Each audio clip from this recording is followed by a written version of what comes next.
नमस्कार दोस्तों, revise channel पे आपका स्वागत है। तो आज की इस वीडियो में हम लोग एसएससी सीजीएल 2021 का जो एकदम लास्ट शिफ्ट था, शिफ्ट नंबर 21, जो 21 अप्रैल 2022 का हुआ था, उसका जो शिफ्ट 3 है, जिसका डिटेल सॉल्यूशन हम लोग पहले ही कर चुके हैं। इसका जो बेस्ट क्वेश्चन है उसको हम लोग इस वीडियो में सॉल्व करेंगे। आपको पता है हर एक शिफ्ट में 25 क्वेश्चन होता है, जिसके अंदर 5 से 6 क्वेश्चन अच्छा क्वेश्चन होता है, तो उनको हम लोग अलग से भी सॉल्व करते हैं। इसके साथ ही अगर इस वीडियो का पीडीएफ आपको चाहिए, पीडीएफ आपको टेलीग्राम चैनल से मिल जाएगा, क्वेश्चन एंड सॉल्यूशन दोनों के साथ। तो स्टार्ट किया जाए क्या? चलिए स्टार्ट करते हैं। क्वेश्चन है आपका एलसीएम एंड एचसीएफ से। तो बोला जा रहा है कि LCM and HCF of the two numbers are 90 and 15 respectively. If the sum of the two numbers is 75, then find the greater number। ठीक है, तो बड़ा वाला जो नंबर होगा ये तो कॉन्फर्म है, वो 15 का मल्टीपल होगा। तो 15 4 60 ऑप्शन ए हो सकता है, 15 3 45 बी भी होगा, सी भी होगा, डी भी होगा। तो चारों ही ऑप्शन हो सकता है। ठीक है, अच्छा अब देखिए क्या बोला जा रहा है कि सम ऑफ द टू नंबर से 75। तो हम लोग ये मान सकते हैं 15a प्लस 15b, ये क्या हो जाएगा? ये हो जाएगा 75, क्योंकि साम बोला गया है। तो a प्लस बी कितना हो जाएगा? 5 हो जाएगा। क्लियर है क्या? यहाँ पे आपको ध्यान रखना है कि a और b जो है दोनों ही क्या है? दोनों ही है आपका को प्राइम, मतलब दोनों का कॉमन फैक्टर बस 1 ही होना चाहिए। ठीक है, ध्यान रखना है। तो a प्लस बी ये क्या आया? 5। तो हम लोग ऐसे तोड़ सकते हैं, a का वैल्यू 1 तो b का 4, a का वैल्यू अगर 2 तो b का 3। ठीक है, इसके बाद अगर जाएंगे तो रिपीट हो जाएगा। तो दोनों ही केस हो सकता है। दोनों ही केस में हम देख सकते हो, एक में जो ग्रेटर नंबर है वो 15 इंटू 4 60 बन जाएगा, और दूसरे में 45 बन जाएगा। दोनों ही आपका ऑप्शन में भी है। ठीक है, दोनों ही हो सकता है। तो हम लोग को और एक लॉजिक बैठाना पड़ेगा जिससे हम लोग ए और बी का एक्यूरेट वैल्यू डिटरमाइन कर सके। तो एलसीएम क्या हो जाएगा? 15 इंटू ए इंटू बी, ये क्या है? ये है आपका 90। तो ए बी जो है, ए बी का वैल्यू क्या होना चाहिए? 6 होना चाहिए। तो यहाँ से आप देख सकते हो, यहाँ पे ए बी का वैल्यू क्या हो जाएगा? 4 हो जाएगा। यहाँ पे क्या हो जाएगा? 6 हो जाएगा। तो मतलब सेकेंड वाला करेक्ट है। तो जो ग्रेटर नंबर है वो क्या हो जाएगा? 45। ऑप्शन बी हो जाएगा करेक्ट आंसर। बहुत लोग क्या करेंगे, ए प्लस बी 5 है तो सीधा 1 और 4 मान लेंगे, और 15 4 क्या कर देंगे? 60 करके आंसर टिक कर देंगे।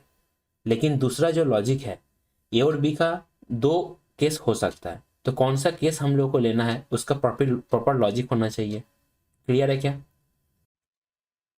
क्वेश्चन है आपका जियोमेट्री का सर्कल से। बोला जा रहा है in a circle with centre O, PQ and QR are the two chords such that angle PQR जो है 118 है। तो ऑब्ट्यूस एंगल है, ये आपको ध्यान रखना है। तो ऐसे ही कुछ बनाना है। तो PQ और है आपका QR, दोनों कॉर्ड हो गया। ये PQR एंगल कितना है? 118। What is the measure of angle OPR? तो देखिए कौन सा वाला पूछा जा रहा है, ध्यान से। एंगल OPR आपसे पूछा जा रहा है।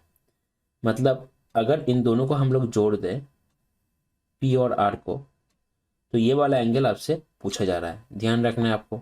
ठीक है, अब देखिए हम लोग कैसे करेंगे ना। 118 है कहाँ पे? ना सार्कमफ्लेरेंस पे। तो सेंटर पे कोण कितना होगा ना? इसका डबल होना चाहिए, मतलब ये वाला कोण। इसका डबल अगर करेंगे तो कितना आ रहा है? 236। क्लियर है? क्लियर है क्या? अच्छा, इसके साथ ही 236 है, 6 को मैं अच्छे से लिख दूं।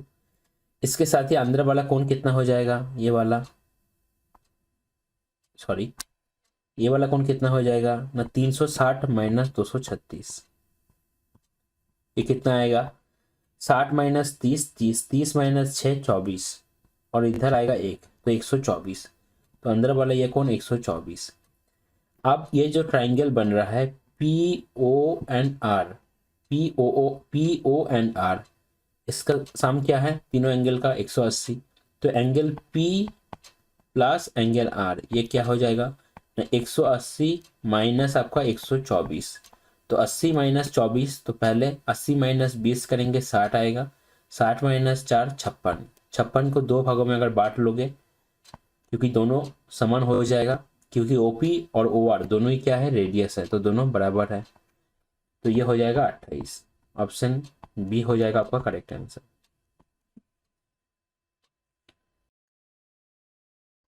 क्वेश्चन है आपका एलजेब्रा से, ये एक अच्छा क्वेश्चन है। देखिए बोला जा रहा है a प्लस 1/a प्लस 3 का स्क्वायर जो है 16 है। बहुत ही इंपॉर्टेंट पॉइंट जो है, ए जो है आपका नॉन जीरो है, रियल नंबर है, ठीक है, मतलब ये जीरो नहीं हो सकता, ये इमेजिनरी नंबर नहीं हो सकता है, तो a square plus 1/a square find करना है, ठीक है। ध्यान दीजिए, यहां से हम लोग ये बोल सकते हैं, दूसरा लाइन जो लिख सकते हैं हम लोग कि a प्लस 1/a जो है प्लस 3 जो है ये होगा प्लस माइनस 4, तो प्लस 4 भी हो सकता है, माइनस 4 भी हो सकता है। अगर प्लस 4 मानेंगे तो a प्लस 1/a जो हो जाएगा ये क्या हो जाएगा, 1 हो जाएगा, और अगर हम लोग माइनस 4 मानेंगे तो a प्लस 1/a जो होगा ये हो जाएगा आपका -7। क्लियर है, इतना क्लियर है क्या? अब एक चीज ध्यान से समझिए, यहाँ पे जब a plus 1/a equal to 1 होता है तो हम लोग क्या जानते हैं, a क्यूब जो होता है, a क्यूब होता है -1, ये हम लोग जानते हैं, पढ़ के आ चुके हैं पहले ही। क्लियर है क्या? तो a क्यूब जब 1 होता है तो a का वैल्यू जो होता है ये होता है 1 ओमेगा एंड ओमेगा का स्क्वायर, ठीक है। अब ओमेगा जो है ये मैथमेटिक्स में आता है, ये एक इमेजिनरी नंबर है, ये होता है -1 प्लस माइनस √3/2। क्लियर है? तो आप देख सकते हो यहाँ पे जो है रूट के अंदर माइनस आ रहा है, तो ये एक इमेजिनरी नंबर है, इमेजिनरी नंबर है, रियल नंबर नहीं है, तो इसलिए हम लोग ये वाला चीज जो नहीं ले सकते, a plus 1/a is equal to 1, तो हम लोग को इसको लेना पड़ेगा, a plus 1/a is equal to -7। ऐसे भी इतना नॉलेज रखने का आपको जरूरत नहीं है, आप लोग सीधा देख सकते हो कि a प्लस 1/a का जो स्क्वायर होगा वो क्या हो जाएगा ना, sorry a square plus 1/a का स्क्वायर क्या हो जाएगा आपका x² -2। अगर a प्लस 1/a x होता है तो अगर हम लोग -1 का स्क्वायर करेंगे तो 1 का स्क्वायर 1 -2, तो ये क्या आ जाएगा, -1 आ जाएगा। आप जब देख रहे हो ऑप्शन में ये है नहीं तो टेंशन लेने का आपको बात नहीं, अब दूसरा पुट करोगे -7 का स्क्वायर -2, तो 49 -2 ये कितना हो जाएगा, 47, तो ऑप्शन डी हो जाएगा आपका करेक्ट आंसर। क्लियर है? मैंने आपको बस समझाने के लिए इतना एक्स्ट्रा बता दिया, लेकिन ये आपका कहीं पे भी काम में नहीं आएगा। ये जो कॉन्सेप्ट होता है ये आता है आपका 10+2 पे, 11 एंड क्लास 12 पे आता है, क्लास 10 में ये कॉन्सेप्ट कभी नहीं आता है और जानने का ज़रूरत भी नहीं है। और ऐसे भी आप देख रहे हो ऑप्शन पे अगर ये रहता -1 और 47 दोनों रहता तब ये क्वेश्चन आता कि हम लोग इसको क्यों नहीं ले सकते हैं। क्लियर है चीज़ें? क्वेश्चन है आपका 3D मेन सॉल्यूशन से, बोला जा रहा है 22.5 metre high tent is in the shape of a frustum of a cone surmounted by a sphere.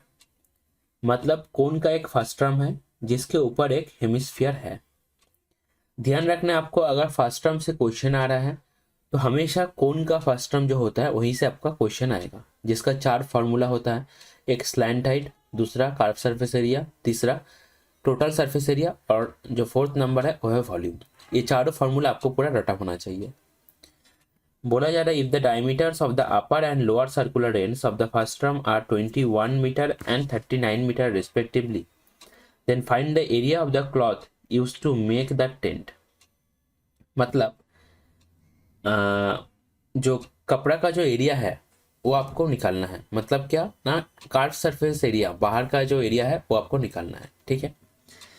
तो यहाँ पे जो फास्ट्रम ऑफ कोण है, इसका जो चारों फार्मूला है वो मैं पहले यहाँ ऐड कर देता हूँ, ये आप अच्छे से देख लीजिए। ये चारों फार्मूला एकदम आपको पूरा रटा होना चाहिए।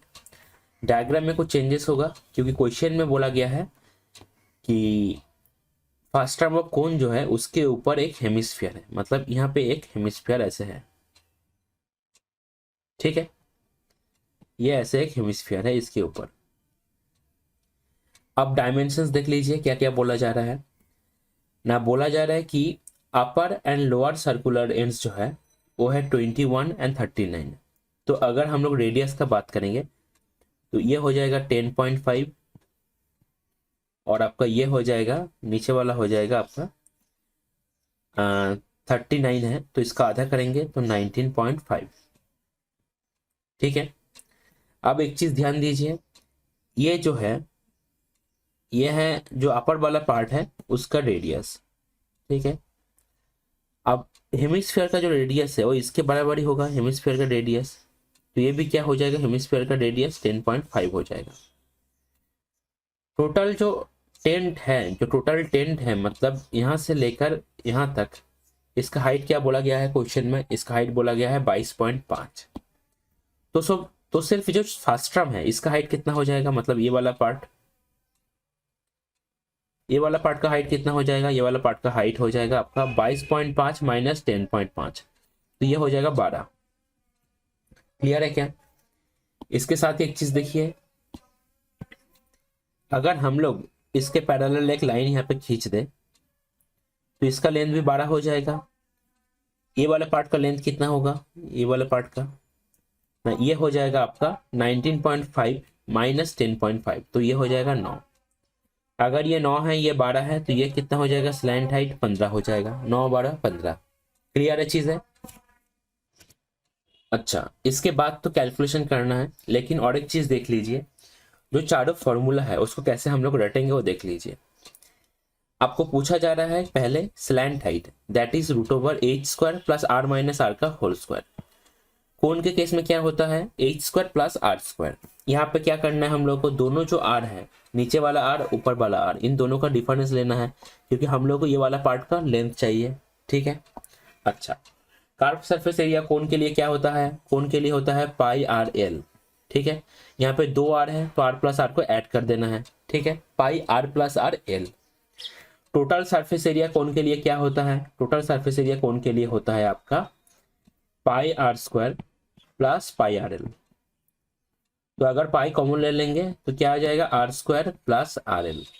अब एक चीज देखिए, यहाँ पे छोटा आर भी है बड़ा आर भी है, तो दोनों को अलग अलग से लिखना है। एक बार आर इजिकल टू हम लोग छोटा आर पुट करेंगे, एक बार आर इजिकल टू हम लोग बड़ा आर पुट करेंगे, ठीक है। तो आप देख रहे हो, छोटा आर एक बार आया, फिर छोटा आर के साथ आर एल, फिर बड़ा आर वाला आर आया और उसके साथ आर एल। इसके बाद कोण का जो वॉल्यूम होता है that is 1/3 pi R square H, ठीक है। तो यहाँ पे आप देखो, जो 1/3 पाई एच तो है ही, जो आर स्क्वायर वाला टर्म है, यहाँ पे आर स्क्वायर बड़ा वाला छोटा वाला और उसके साथ दोनों आर मल्टीप्लाई कर देना है। तो ये चारों जो फॉर्मूला है ये आपको पूरा रटा होना चाहिए, क्योंकि अगर फर्स्ट टर्म से क्वेश्चन आ रहा है तो यही चारों फॉर्मूला का इस्तेमाल वहां पे होगा, ठीक है। और फर्स्ट टर्म ऑफ कोण से ही आपका क्वेश्चन आएगा। अब क्या देखना है, अब हम लोग को देखना है टोटल सरफेस एरिया, ठीक है।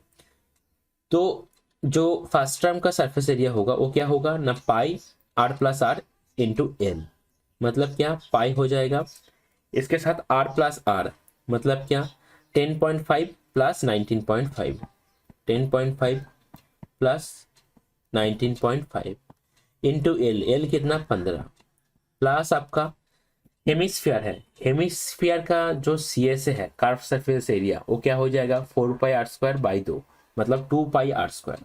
तो pi into 2 R square, R square कितना 10.5 का स्क्वायर, 10.5 का स्क्वायर। तो पाई हम लोग अगर बाहर कॉमन ले ले 22/7 करके, अंदर क्या क्या आ रहा है 15 इंटू इधर क्या बन रहा है 10 10.5 प्लस 0.5 11 11 और 19 तो 20 और 30 प्लस आपका यहाँ पे क्या बन रहा है 2 इंटू, देखिए क्या बन रहा है 10.5 इंटू 10.5। तो और भी कुछ कॉमन जा सकते हैं क्या? अब देखिए हम लोग मतलब 105 से तो 5 निकाल सकते हैं, 5 21 105 तो 25 चला जाएगा, और 2 भी लेकर जा सकते हैं क्या? 2 भी लेकर जा सकते हैं, 50 कॉमन ले सकते हैं। तो क्या होगा देखिए 22/7 इंटू 50 अगर कॉमन ले लेंगे तो 5 5 अगर काटेगा तो 5 3 15 और 5 6 30, लेकिन यहाँ 2 और भी बाहर जाएगा तो 3 आ जाएगा, प्लस 2 बाहर चला जाएगा, यहाँ क्या आएगा, यहाँ आएगा आपका 2.1 इंटू 2.1।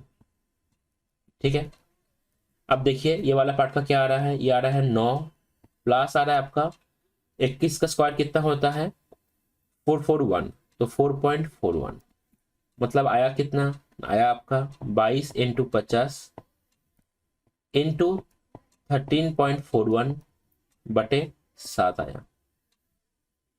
क्लियर है इतना? क्या बताइए।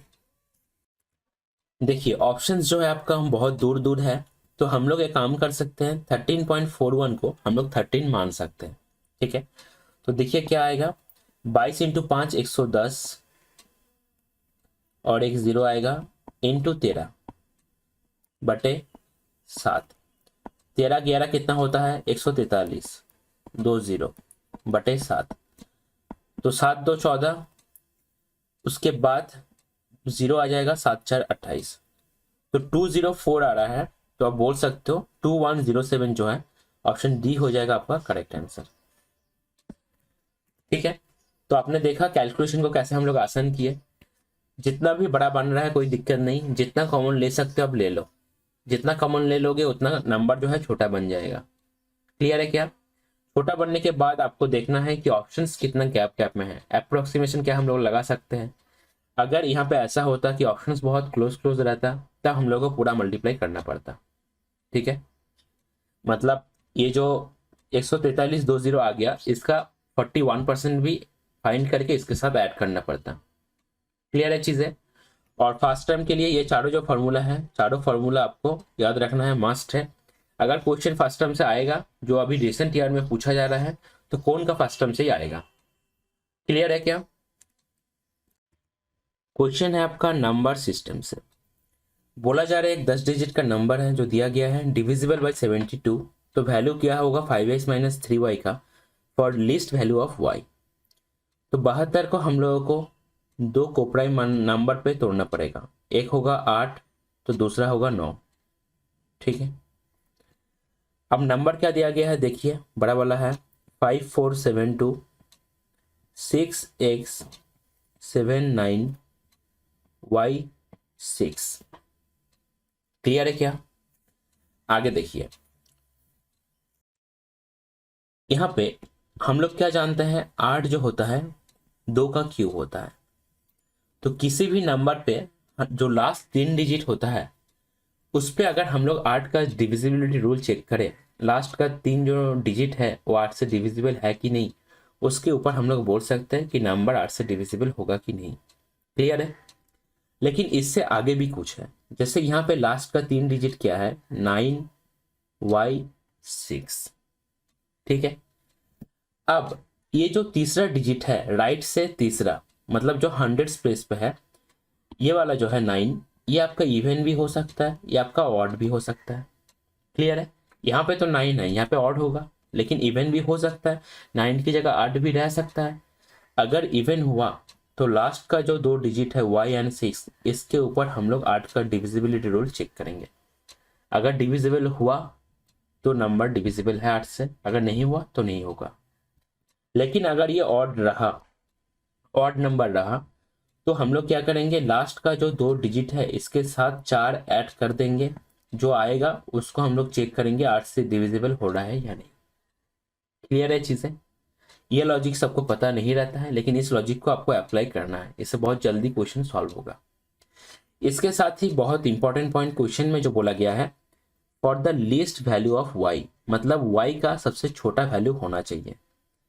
एक चीज देखिए यहाँ पे y का हम लोग क्या क्या पुट कर सकते हैं ना, 0 से लेकर एकदम 1 2 होते हुए 9 तक वैल्यू पुट कर सकते हैं, क्योंकि y एक सिंगल डिजिट नंबर है।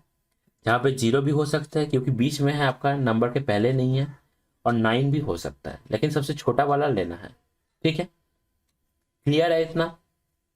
आगे देखिए यहाँ पे एक चीज देखिए, 9 जो है आपका क्या है, 9 है ऑड नंबर, यह है ऑड नंबर, मतलब y+6 जो है यहाँ पे y+6 जो है इसके साथ 4 ऐड होगा, तो जो नंबर बनेगा वो 8 से डिविजिबल होना चाहिए, क्योंकि क्वेश्चन में क्या बोला गया है कि नंबर इज डिविजिबल बाय 72, तो 8 से भी डिविजिबल होगा, 9 से भी डिविजिबल होगा। अच्छा, अब एक चीज देखिए यहाँ पे अगर y का वैल्यू हम लोग को पता नहीं है, लेकिन 6 के साथ अगर 4 जोड़ देंगे तो यहाँ पे 0 आ जाएगा, 1 रह जाएगा साइड में, तो y+1 करके हम लोग यहाँ पे पुट करेंगे। क्लियर है? अब देखिए 8 का जो टेबल होता है वहां पे 8 के 8, 8 2 16, 8 3 24, 8 4 32, 8 5 40 आता है। क्लियर है? तो y का वैल्यू अगर 3 होगा तो हम लोग बोल सकते हैं कि 36 + 4 40, 40 अगर 8 से डिविजिबल है तो नंबर 8 से डिविजिबल होगा। तो y का सबसे छोटा वैल्यू क्या हो जाएगा, y का सबसे छोटा वैल्यू हो जाएगा आपका 3। क्लियर है कैसे हम लोग फाइंड किए? अदरवाइज आपको क्या करना पड़ता, आपको 0 1 2 3 पुट कर करके देखना पड़ता। क्लियर है? लॉजिक क्लियर है क्या? अच्छा, तो y अगर 3 हो गया, अब हम लोगों को 9 का डिविजिबिलिटी रूल चेक करना है, मतलब सम ऑफ डिजिट जो होगा वो क्या होगा, 9 होना चाहिए। क्लियर है क्या? अच्छा, अब देखिए 9 का जब हम लोग डिविजिबिलिटी रूल चेक करते हैं तो हम लोग को पता है कि अगर 9 बन रहा है सीधा तो हम लोग उसको काट सकते हैं, उसको हम लोग 0 मान सकते हैं। तो 6 3 9 हो जाएगा, यहाँ 9 है। अच्छा, यहाँ देखिए 7 और 2 9 है, 5 और 4 9 है, तो क्या क्या बाकी रह गया, 7 और 6 13, 13 + x मतलब क्या, 4 + x, तो 4 + x क्या है, इसका वैल्यू क्या होना चाहिए, 9 होना चाहिए, तो x का वैल्यू क्या हो जाएगा, 5 हो जाएगा। 5x कितना हो जाएगा, 25 हो जाएगा, -3y, तो y है आपका 3, तो 3 3 9, तो ये हो जाएगा 16। ऑप्शन बी हो जाएगा आपका करेक्ट आंसर। क्वेश्चन है आपका एवरेज से, बोला जा रहा है Ras Bihari a plumber earn on an average of ₹925 per day in the month of January, मतलब जनवरी के महीने में हर एक दिन पे 925 करके कमाता है। ठीक है, जनवरी मतलब क्या, जनवरी मतलब टोटल नंबर ऑफ डेज हो जाएगा 31 days. He earned on an average of ₹881 per day during the first 20 days. पहले का जो 20 दिन है उसमें बोला जा रहा है 881 करके कमा रहा है, और लास्ट का जो 20 दिन है उसमें बोला जा रहा है 915 करके कमा रहा है। What was his average income per day from 12 January to 20th जनवरी? ध्यान दीजिए, 12 से लेकर 20th January. Total number of days कितना हो जाएगा, 12 से लेकर 20, तो 20 - 12 अगर करेंगे तो 8 आता है, और 12 को अगर साथ में लेंगे तो 9 हो जाएगा, तो 9 डेज का बात हो रहा है। जैसे हम लोग अगर 5 से 3 माइनस करते हैं तो कितना आता है, 2 आता है, जिसके अंदर क्या क्या है, 4 भी है और 5 भी है। लेकिन अगर हम लोग 3 को भी ले लें तो टोटल कितना हो जाएगा, 2 + 1 3 हो जाएगा। उसी लॉजिक से हम लोग किए हैं। ठीक है, ठीक है, from 12 to 20th January total 9 days. Clear है इतना? अब इस तरीके का जो क्वेश्चन होता है इसको हम लोग मल्टीप्लाई करके तो कर ही सकते हैं, जिसमें कैलकुलेशन बहुत ज़्यादा हो जाता है, मल्टीप्लाई करना है फिर माइनस करना है। लेकिन हम लोग यहाँ पे जो करेंगे इसको डेविएशन के थ्रू करेंगे। डेविएशन को समझना जो बिगिनर्स है थोड़ा सा आपके लिए कठिन लग सकता है, लेकिन लॉजिक अगर आपको एक बार क्लियर हो गया तो इससे बहुत जल्दी सॉल्व हो जाएगा। डेविएशन का मतलब क्या है, डेविएशन का मतलब है दोनों नंबर का डिफरेंस, मतलब किसी चीज से अगर किसी चीज का डिफरेंस कितना कम या ज्यादा, तो आप अगर डिफरेंस फाइंड कर रहे हो तो ये तो ऑब्वियस बात है कि नंबर छोटा बन जाएगा, छोटा बनेगा तो कैलकुलेशन में आसानी भी होगा। क्लियर है इतना? अच्छा, अब क्वेश्चन को ध्यान से समझिए। पहले का जो 31 दिन था, मतलब मान लीजिए यह डे 1, डे 2, डे 3, डे 4, ऐसे ऐसे ऐसे ऐसे करके 31 दिन है। तो हर एक दिन पे क्या बोला जा रहा है, 925 करके कमा रहा है। हर एक दिन पे 925, हर एक दिन पे 925, ठीक है। लेकिन अगर हम लोग पहले का 20 दिन देखें, मतलब ऐसे 1 से लेकर 2, 3, 4 ऐसे लेकर पहले का 20 दिन, उसमें बोला जा रहा है कि हर एक दिन 881 करके कमा रहा है, 881 करके। क्लियर है? तो आप देख रहे हो पहले का जब 20 दिन का हम लोग बात कर रहे हैं, उसमें हर एक दिन कुछ कम करके वो कमा रहा है। 925 माइनस 881, इतना कम करके कमा रहा है, कोई दिक्कत नहीं है। पहले का 20 दिन पे आप अगर देखोगे, इसमें 12 से लेकर 20 जनवरी ये आ रहा है। फिर से अगर हम लोग लास्ट का 20 दिन देखते हैं, लास्ट का 20 दिन मतलब डे नंबर 12, 13, 14 ऐसे ऐसे ऐसे ऐसे जा रहा है डे 31 तक। कैसे हो रहा है?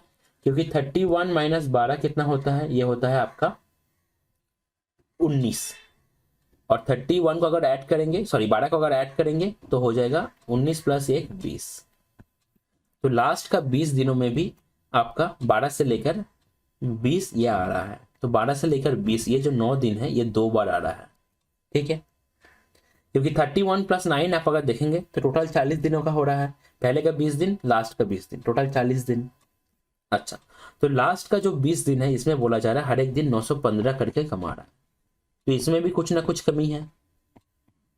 क्लियर है? अब दोनों तरफ जो है टोटल जो है समान है। अगर ऐसा होता क्वेश्चन में आपको पहले का 20 दिन और मान लीजिए लास्ट का जो है 11 दिन का, पहले का 20 दिन और लास्ट का 11 दिन का डाटा दिया जाता, अलग अलग से एवरेज दिया जाता, तो तब अगर आप डेविएशन चेक करते तो फाइनली क्या आता, 0 आता।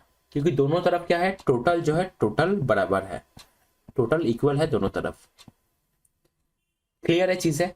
लेकिन यहाँ पे पहले का 20 दिन और लास्ट का 20 दिन, टोटल 40 दिनों का बात हो रहा है, जिसमें से 31 डेज तो है ही, लेकिन 9 डेज जो है ये 2 बार आ रहा है, ये अलग से एक बार आ रहा है और इसके अंदर भी 9 डेज है, ठीक है। तो जो डेविएशन आपको देखने को मिलेगा वो बस इसी 9 डेजों के वजह से देखने को मिलेगा, क्योंकि ये जो 9 डेज है ये हम लोग 2 बार कंसिडर कर रहे हैं। लॉजिक आपको बार बार मैं बोल रहा हूँ, क्लियर रहना चाहिए। अगर यहाँ पे सिर्फ पहले का 20 दिन या मान के चलो पहले का 15 दिन, लास्ट का 16 दिन, 31 दिनों का डाटा दिया रहता, तब अब आप अगर डेविएशन चेक करते तो 0 आता, क्योंकि दोनों तरफ सेम ही है, टोटल सेम ही है। अब देखिए, तो पहले का जो 20 दिन है इसमें हर एक दिन कितना करके कम है ना, 881 माइनस 925, तो ये आ जाएगा 44 करके हर एक दिन कम है। लास्ट का जो 20 दिन है इसमें आप अगर देखेंगे तो 915 माइनस 925, तो हर एक दिन माइनस 10 करके कम है। टोटल कितना कम है, माइनस 54 इंटू 20, तो माइनस 1080, इतना कम है टोटल। डेविएशन इतना है। ये डेविएशन क्यों आ रहा है, ये खपत क्यों आ रहा है, ये इसलिए आ रहा है क्योंकि वो जो 9 डेज है 12 से लेकर 20, वो 2 बार कंसिडर किया गया है। ये जो एक्स्ट्रा 9 डेज है इसका डेविएशन है 1080। मतलब इन जो 9 दिनों का जो एवरेज है, इनका जो टोटल हम लोग फाइंड करेंगे वो मतलब 925 से कम ही होगा। समझ रहे हो आप? मतलब इनका जो हर एक का जो एवरेज है टोटल 9 दिनों का जो आएगा, अगर आप 925 के साथ 9 मल्टीप्लाई करते हो, उससे अगर ये घटाते हो तो आपका एक्चुअल वाला मिलेगा। क्लियर है चीजें?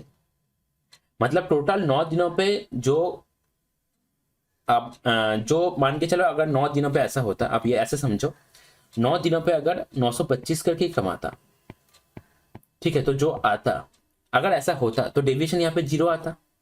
लेकिन 9 दिनों पे क्या हो रहा है, 925 से कुछ कम कमा रहा है, से वो कुछ भी हो सकता है, मान लीजिए x, लेकिन इन दोनों का जो डिफरेंस है वो क्या है, 1080 है। क्लियर? लॉजिक क्लियर है? क्यों माइनस 1080 आ रहा है यहाँ पे डेविएशन इन 9 दिनों के लिए? इसलिए आ रहा है कि 9 दिनों का अगर हम लोग 925 से मल्टीप्लाई करते जो टोटल आता उससे, और 9 दिनों का जो एक्चुअल एवरेज है, जो एक्चुअली उसको मिल रहा है, क्योंकि एवरेज है, किसी दिन ज्यादा किसी दिन कम है, तो 9 दिनों का जो एवरेज है इन दोनों का डिफरेंस क्या होगा, 1080 होगा। तो इसलिए यहाँ पे दिखा रहा है डेविएशन 1080 है। लॉजिक क्लियर हुआ? अब देखिए कैसे करेंगे। मैं इसको रब कर देता हूँ। ये लॉजिक थोड़ा सा समझना मुश्किल है जो लोग पहले पहला कर रहा है, बाकी जो लोग बहुत सारा क्वेश्चन प्रैक्टिस कर लिया उसके लिए तो आसानी है। अच्छा, तो 9 दिनों का पहले के हिसाब से टोटल कितना होना चाहिए? 9 इंटू 9 to 5, ठीक है। लेकिन डेविएशन कितना कम आ रहा है? 1080, ठीक है। हम लोग को क्या चाहिए? 9 दिन का एवरेज चाहिए, बटे 9 हो गया। अच्छा, अब देखिए, आप अगर देखेंगे, आप ऐसे भी कर सकते हो कि 9 दिनों पे अगर टोटल इतना घट रहा है तो हर एक दिन कितना करके घट रहा है? -120, 12 9 108 होता है। तो 925 से आप क्या करो, सीधा 120 घटा दो, यही होगा एक्चुअली 9 दिन का एवरेज। तो ये कितना आ जाएगा? ये आ जाएगा 805। तो ऑप्शन सी हो जाएगा आपका करेक्ट आंसर। क्लियर है? थोड़ा सा ट्रिकी लग सकता है आपको, लेकिन आप अगर ऐसे सॉल्व करोगे डिविएशन के थ्रू तो आपके लिए आसान रहेगा। क्वेश्चन है आपका जियोमेट्री का, ट्राइंगल से बोला जा रहा है। एक ट्राइंगल जो है एबीसी है,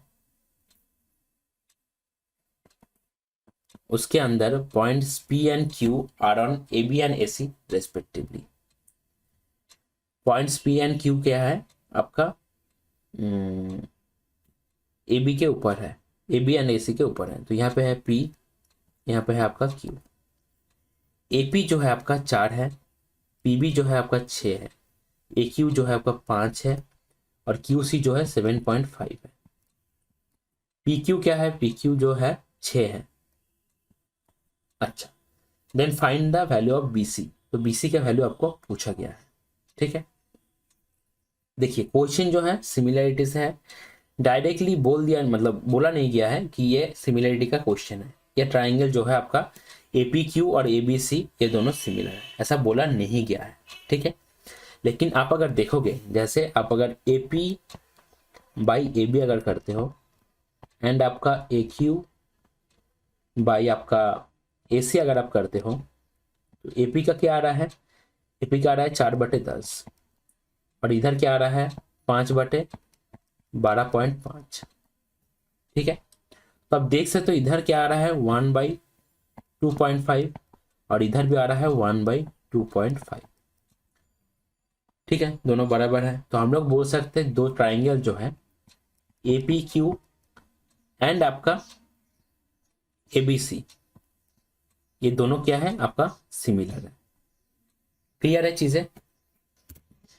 तो दोनों ट्राइंगल अगर सिमिलर है तो हम लोग ये बोल सकते हैं 1/2.5 जो होगा that will be equal to आपका 6/x।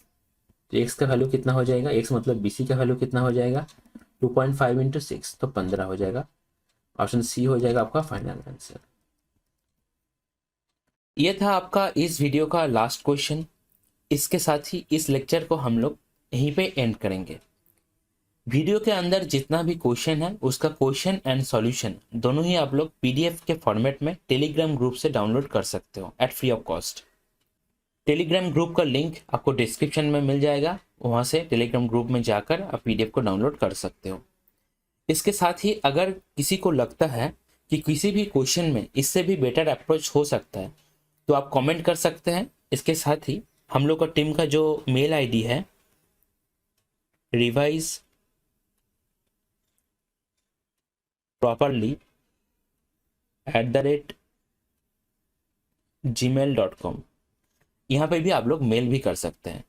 अगर आपका कोई पर्टिकुलर सजेशन भी है तो भी आप लोग मेल कर सकते हैं। क्लियर है? अब क्वेश्चन आता है कि कैसे हम लोग वीडियोस को अपने काम में लें, अच्छे से यूटिलाइज करें, कैसे हम लोग वीडियो से प्रैक्टिस करें, ठीक है। ये भी थोड़ा सा समझ लीजिए। देखिए ये सब बहुत बेसिक सा चीज़ है, लेकिन बहुत लोगों का क्या होता है कि पूरा प्रॉपर आइडिया नहीं रहता है, तो थोड़ा सा वो लोग भटक जाता है, ठीक है। चीज़ों को करता है लेकिन प्रोसेस जो होता है थोड़ा सा सही नहीं रहता। तो प्रैक्टिस कैसे करना है समझ लीजिए। आपने वीडियो को स्टार्ट किया, वीडियो को स्टार्ट करने के बाद क्वेश्चन को देखते ही आपको पॉज कर लेना है। पॉज करके आपको क्वेश्चन को सॉल्यूशन करना है, ठीक है। हो सकता है कि आपका अप्रोच बेटर ना हो सकता है आपको टाइम ज़्यादा लगे, लेकिन किसी भी तरह आपको आंसर तक पहुंचना है। इसके बाद आपको वीडियो को देखना है। अगर आपने देखा कि अप्रोच कुछ बेटर है आपसे, तो आप सीख लीजिए अप्रोच को अच्छे से, क्या किया गया है समझ लीजिए, ठीक है। अगर देखा कि सही अप्रोच है आपका भी और वीडियो का भी, तब आप आगे बढ़ जाइए, ठीक है। ये पॉज वाला बात बहुत ज़्यादा इंपॉर्टेंट है। हर एक क्वेश्चन में आपको पॉज करके ज़रूर से ज़रूर खुद से खुद आपको पहले ट्राई करना ही है, तभी आपको ये प्रैक्टिस काम में आएगा। क्लियर हुआ बात? ओके। नेक्स्ट देखिए, जितना क्वेश्चन है उसका आपने पहली बार वीडियो के साथ प्रैक्टिस तो किया, लेकिन कुछ क्वेश्चन ऐसा होगा जहाँ पे क्वेश्चन जो है एक ही फ्लो पे आपका नहीं बनेगा। अब ये जो फ्लो टूट रहा है ये किसी भी तरह से हो सकता है कि आपको क्वेश्चन नहीं बने आपसे, हो सकता है क्वेश्चन को आपने मिसरीड किया, आपको सॉल्व करने में ज़्यादा टाइम लग गया, हो सकता है आपको कैलकुलेशन मिस्टेक हुआ, ठीक है। किसी भी तरह का फ्लो टूटने वाला अगर बात हुआ, मतलब क्वेश्चन मेरा पहला फ्लो में नहीं बना, अगर ऐसा हुआ तो तुरंत आपको उस क्वेश्चन को मार्क कर लेना है और एटलीस्ट 1 वीक का गैप देना है। गैप देने के बाद उस क्वेश्चन को रिवाइज करना है। आप देख ही रहे हो चैनल का नाम भी है रिवाइज, इसीलिए चैनल का नाम रिवाइज रखा गया है, सो दैट जब भी आप चैनल का कुछ भी देखो, चैनल से जुड़े रहो, तो आपको हमेशा ये दिमाग में आना चाहिए कि मुझे इस चीज़ को रिवाइज करना है जो मैंने पहले पढ़ा है। हो सकता है वो मैथ हो सकता है वो जीके हो सकता है करंट अफेयर्स हो। क्लियर है बात? अब आपको रिवाइज, जितना क्वेश्चन आपका अटक गया या पहला फ्लो में नहीं बना, आपको उसको उतना बार रिवाइज करना है जब तक वो आपका पहला फ्लो में नहीं बन रहा है। अब यहाँ पे भी बात आता है, ये जो कितना बार रिवाइज करना है ये डिपेंड करेगा आपके ऊपर। हो सकता है आपके लिए वो 2 हो, किसी और के लिए वो 4 हो, या किसी और के लिए वो एक ही बार हो, ठीक है। लेकिन जब तक वो पहला फ्लो में नहीं बन रहा है, 1 वीक का गैप भी देना है, इंपॉर्टेंट है ये। जब तक 1 वीक के गैप में वो पहला फ्लो में नहीं बन रहा है, तब तक आपको उसको रिवाइज करना है। क्लियर है बात?